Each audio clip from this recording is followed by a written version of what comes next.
giờ nó mới nhảy nè.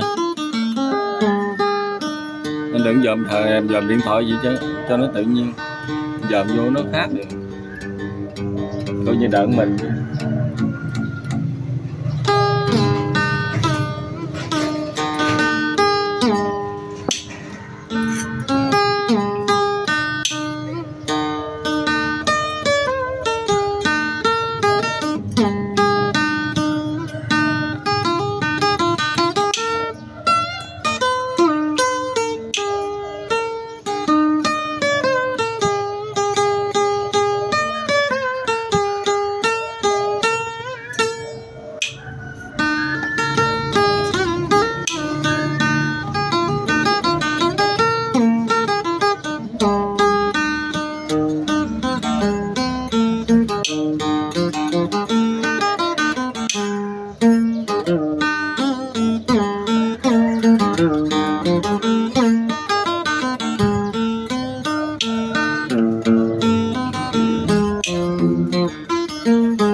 Thank you.